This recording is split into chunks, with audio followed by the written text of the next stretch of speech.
नमस्कार, मैं हूं अंजलि और आप देख रहे हैं निस्वार्थ समाचार 24/7। तो आइए शुरुआत करते हैं आज की बड़ी खबर से।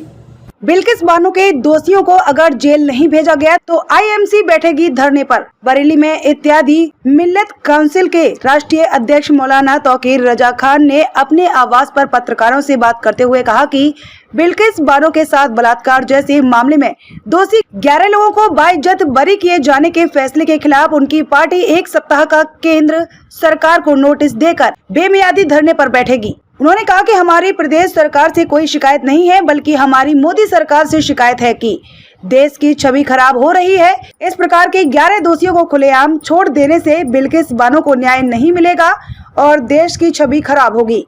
उन्होंने कहा कि 1 सप्ताह का हम नोटिस देते हैं, यदि बिल्किस बानो के दोषियों को दोबारा जेल नहीं भेजा गया तो इत्तेहाद-ए-मिल्लत काउंसिल बेमियादी धरने पर बैठेगी। यह धरना भूख हड़ताल में भी तब्दील हो सकता है। प्रेस कॉन्फ्रेंस की आखिर क्या वजह है और एक विधायक ने एक बार फिर से टिप्पणी की और उनको गिरफ्तार करने के बाद जमानत भी मिल गई। आज इसीलिए आप लोगों को तकलीफ दी है क्योंकि हम ये चाहते हैं कि केंद्र सरकार को अपनी पॉलिसी वाज़ेह करनी चाहिए। नुपुर शर्मा को लेकर अगर हुकूमत ने संजीदगी से गौर किया होता तो हिंदुस्तान में जितने वाक़यात हुए वो शायद ना हुए होते।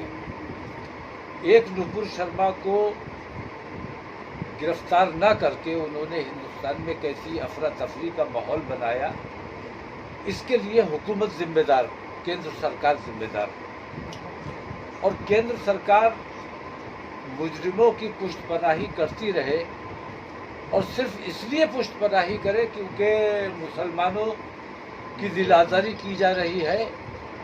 ये मैं समझता हूँ सबका साथ सबका विकास का नारा लगाने वालों के लिए मुनासिब नहीं है। उन्हें अपने इन फैसलों पर गौर करना चाहिए। देश को अगर कायदे से चलाना है तो उन्हें सबके साथ इंसाफ करना बेहद ज़रूरी है। अगर नुपुर शर्मा पर उन्होंने कार्रवाई की होती तो मैं ये समझता हूँ कि अभी तेलंगाना में जो वाक़या हुआ वो ना हुआ होता। अभी हमारी फिक्र जो है, जो ख़ास तौर से आप लोगों को हमने तकलीफ दी है कि नुपुर शर्मा के वाक़े के बाद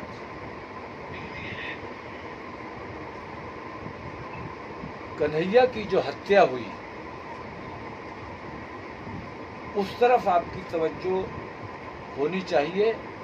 और यह साबित हुआ कि जिन लोगों ने कन्हैया की हत्या की वो लोग भारतीय जनता पार्टी से मुताल्लिक़ लोग थे। और मैं ये दावे के साथ कहता हूँ कि वो खुद नहीं आए थे, बल्कि वो हायर्ड थे।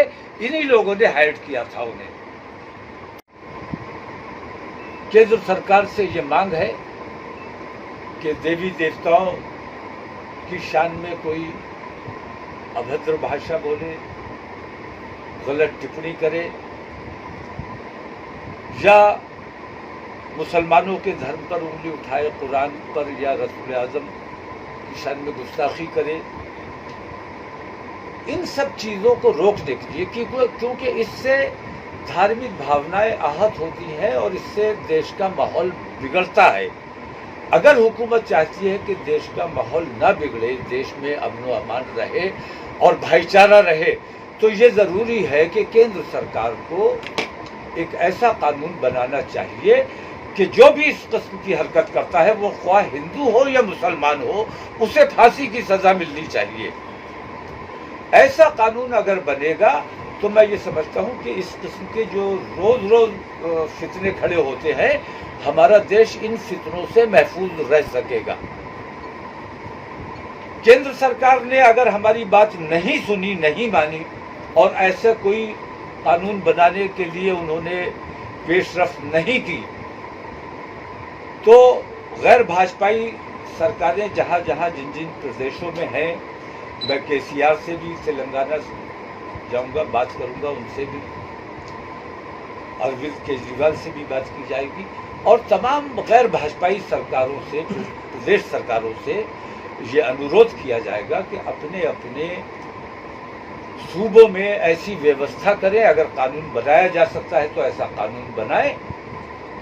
और मैं समझता हूं कि जिस तरह टी राजा को हिमायत मिली है और जिस तरह छोड़ा गया है, और बिल्किस बानो के उन 11 मुजरिमों को।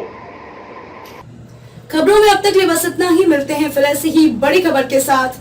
तब तक के लिए नमस्कार और देखते रहिए निस्वार्थ समाचार 24/7।